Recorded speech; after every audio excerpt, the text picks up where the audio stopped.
Israeli সরকার সামরিক বাহিনীকে গাজা দখলের পূর্ণমাত্রার অভিযান থামাতে নির্দেশ দিয়েছে, এমনটি জানিয়েছে দেশটির রাষ্ট্রীয় অর্থায়নে এবং সেনাবাহিনী পরিচালিত আর্মি রেডিও।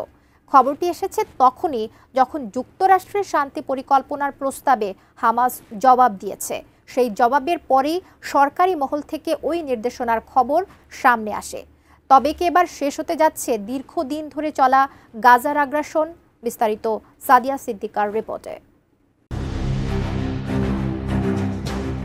ইসরায়েলের বোমার আঘাত আজ পুরো ফিলিস্তিনকে পরিণত করেছে এক ধ্বংসস্তূপে।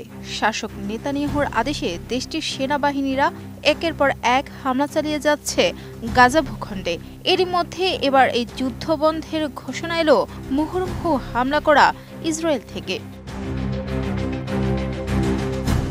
জানা যায়, আর্মি রেডিওর সংবাদকর্মী ডরন কাদস সামাজিক যোগাযোগ মাধ্যম এক্সে লিখেছেন, রাজনৈতিক মহল সেনাবাহিনীকে গাজায় চলা সামরিক কার্যক্রম সর্বনিম্ন পর্যায়ে নামিয়ে আনার নির্দেশ দিয়েছে এবং শুধুমাত্র প্রতিরক্ষামূলক পদক্ষেপ নিতে বলেছে। তার পোস্টের ভাষ্য অনুযায়ী এটির বাস্তবিক অর্থ হল গাজা সিটির দখলের অভিযান বন্ধ রয়েছে এবং আপাতত এটা স্থগিত করা হয়েছে। আমি বুঝি নির্মাণের শিল্প, সালাম স্টিল বোঝে ডিউরেবিলিটি। সালাম স্টিল, মোস্ট ডিউরেবল স্টিল। এদিকে বলা হচ্ছে, ডোনাল্ড ট্রাম্পের প্রস্তাবিত 20 দফা বিশিষ্ট গাজা শান্তি পরিকল্পনার আলোকে হামাস সম্মতিটি বদলে এনে দিয়েছে। হামাস জীবিত ও মৃত সকল ইসরায়েলি জিম্মি মুক্তি দিতে সম্মত হয়েছে এবং যুদ্ধবিরতি ও প্রশাসনিক হস্তান্তর নিয়ে আলোচনা করার আগ্রহ প্রকাশ করেছে।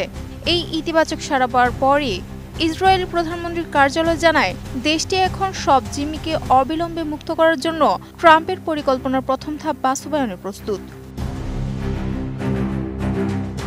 কার্যালয়ের বিবৃতিতে বলা হয়েছে, তারা প্রেসিডেন্ট ও তার দলের সঙ্গে পুনঃ সহযোগিতায় কাজ চালিয়ে যাবে, যাতে যুদ্ধের সমাপ্তি ইসরায়েলের নির্ধারিত নীতিমালার আওতায় এবং সেটি ট্রাম্পের যুদ্ধ শেষ করার দৃষ্টিভঙ্গির সঙ্গে সামঞ্জস্যপূর্ণ হবে। ইতোমধ্যে ট্রাম্প নিজেও সোশ্যাল মিডিয়া ট্রুথ সোশ্যালে এক পোস্টে লিখেছেন, হামাসের সদ্যকৃত বিবৃতি দেখে তিনি বিশ্বাস করেছেন যে তারা দীর্ঘমেয়াদী শান্তির জন্য প্রস্তুত। ট্রাম্পের পরামর্শ, এখন ইসরায়েলকে অবশ্যই অবিলম্বে গাজায় বোমা বর্ষণ বন্ধ করতে হবে, যেন তারা সব জিম্মিকে দ্রুত ও নিরাপদে সেখান থেকে বের করে আনতে পারে।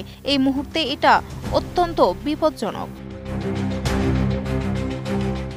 কাদসের প্রতিবেদনের ভাষায় এটি আপাতত একটি স্থগিতাদেশ। রাজনৈতিক সিদ্ধান্ত সঠিক সময় হয়েছে বলছেন রেডিওর সোর্স, কিন্তু সামরিক অপারেশনগুলো কিভাবে, কখন এবং কি শর্তে পুরোপুরি থামানো হবে তা এখনও সিদ্ধান্তহীন। কূটনৈতিক চাপ, জিম্মিদের নিরাপদ প্রত্যাবাসন ও আন্তর্জাতিক নজর, এই তিনটি ধাঁচে এগোচ্ছে পরিস্থিতি।